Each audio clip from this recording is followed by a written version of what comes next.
ارے بھائی، رفتار میں، گفتار میں، کردار میں، امانت میں، دیانت میں، صداقت میں، ظاہر میں، باطن میں، شادی میں، غمی میں، چلنا پھرنا، ڈیلنگ کا ہر چیز میں نقل کرنی ہے. جس میں آسانی ہے اس میں نقل کر لی، اور امانت دیانت میں مشکل ہے، پھنس گئے. اب کیا کریں؟ یہ اللہ تعالیٰ غفور الرحیم ہے، بالکل غفور الرحیم ہے، رزاق بھی تو ہے. اس صفت پر ایمان کیوں نہیں آتا؟ صرف ایک نام پر توکل ہے تو یہ تو مرضی کا توکل ہوا نا. توکل کرنا ہے تو پورا توکل کرنا ہے. رزاق بھی اللہ ہے، توکل کر کے گھر بیٹھ جاؤں تو پھر یہ کیسا توکل ہوا؟ یہ توکل کا مطلب کیا ہے؟ شیخ العرب والعجم عارف باللہ حضرت مولانا شاہ حکیم محمد اختر صاحب رحمۃ اللہ علیہ، جن کا غلام، جن کے قدموں کی خاک، فرماتے تھے کہ لوگ توکل کا مطلب بیچارے سمجھتے ہیں اسباب اختیار مت کرو. فرمایا نہیں، توکل کا مطلب ہے کہ سارے اسباب اختیار کرو، پھر اسباب پر نظر نہ رکھو، دینے والے پر نظر رکھو. جیسے آپ صلی اللہ علیہ وسلم نے فرمایا کہ اونٹ کو رسی سے باندھ دو، پھر رسی پر توکل نہ کرو، اللہ پر توکل کرو.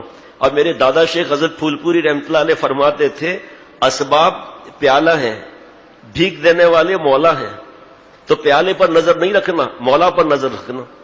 اب دیکھیے راز کیا ہے اس میں سب اسباب اختیار کرنے پر؟ راز یہ ہے کہ سب اسباب اختیار کیے، شیطان کا راستہ بند کر دیا. اور جو جوش میں آتے ہیں اسباب اختیار نہیں کرتے، اب ہم کو سچ بتائیں تو اور بات ہے، اور کو سچ نہیں بتائیں گے.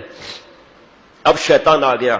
اگر تو اس راستے سے جاتا تو یہ ہو جاتا، اگر مگر میں اللہ سے دور ہو گیا آدمی، اور دماغ اسی میں چلتا رہتا ہے اگر میں ایسا کر لیتا، اور اگر سب اسباب اختیار کر لیے اب گڑبڑ ہو گئی تو کیا بولے گا؟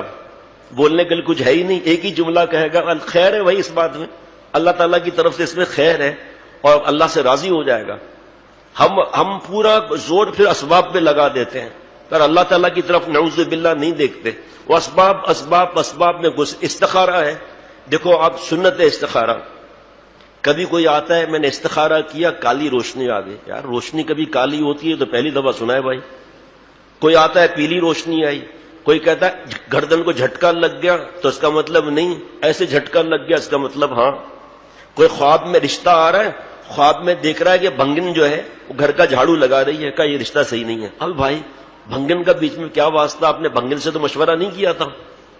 اب دیکھیں کتاب میں کیا لکھا ہے، سنت کی کتاب میں، پیارے نبی صلی اللہ تعالی علیہ وسلم کی پیاری سنتیں، حضرت والا کی کتاب، اس میں لکھا ہے کہ 7 دفعہ استخارہ کا 2 احادیث مبارکہ ہیں. مشورے کی الگ ہے، استخارہ کی الگ ہے. 7 دفعہ استخارہ کرنا ہے جہاں تردد ہو.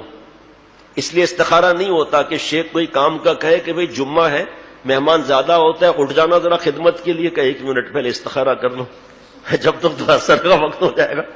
ہاں نماز پڑھنے کے لیے استخارہ کیا جاتا ہے، حج کے لیے یقین کرنا حج کے لیے بھی لوگ استخارہ کرتے ہیں، فرض حج کے لیے استخارہ کر رہے ہیں. بہرحال پھر ان کو سمجھاتے ہیں کہ بھائی نہ کوئی نیلی روشنی نہ پیلی روشنی، جس بات پہ تردد ہو رہا ہے اس پر استخارہ کر لیں، جس بات پر دل پر اطمینان ہو جائے وہ استخارہ ہو گیا. آسان ہے نا، نیلی روشنی جھٹکا وٹکا تو کچھ نہیں ہے نا بھائی. بیداری میں جس بات پر اطمینان ہو جائے یہ استخارہ ہو گیا. اب سنیے ایک اور مصیبت ہمارے یہاں، کہ ہر جگہ ایسا ہی ہوتا ہے. شیخ میں نے استخارہ کر کے یہ کام شروع کیا تھا، نقصان ہو گیا. کہاں لکھا ہے کہ نقصان نہیں ہوگا؟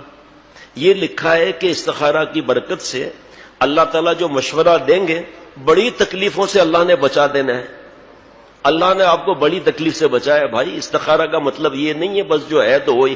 استخارہ کر کے شادی کی، استخارہ کر کے شادی کی، 7 دفعہ نہیں 21 دفعہ استخارہ کر کے شادی کی. 10ویں دن بیوی جو ہے وہ جوتے سے ٹھیک کر رہی ہے اس کو، یار میں نے استخارہ کیا تھا، یہ کیا ہو گیا بھائی؟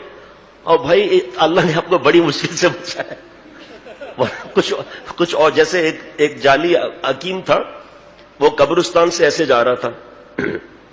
شاگرد نے پوچھا حکیم صاحب کی ہویا جناب؟ کہ ایک قبرستان میری برکتوں سے آباد ہے اس لیے مردوں سے شرم کر رہا ہوں. اچھا جی کس بات میں عرض کر رہا تھا کہ جوتے پڑ رہے ہیں اور اس میں انہوں نے استخارہ کیا تھا. جعلی حکیم کے پاس ایک شخص آیا، قبض تھا 8 دن کا. اس نے دوائی دی، گھر پہنچے دوائی کھائی، شام تک 10 دست آ گئے اور کمزوری.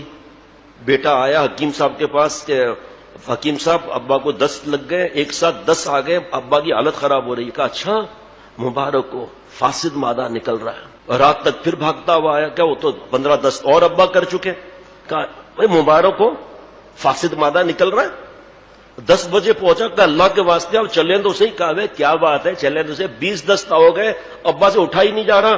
کہا بیٹا مبارک کو فاسد مادہ نکل رہا ہے۔ رات کو 12 بجے حکیم صاحب کے پاس آیا کہ بدماش ابا کا تو انتقال ہو گیا۔ کہا اچھا انتقال ہو گیا؟ کہا ہاں انتقال ہو گیا۔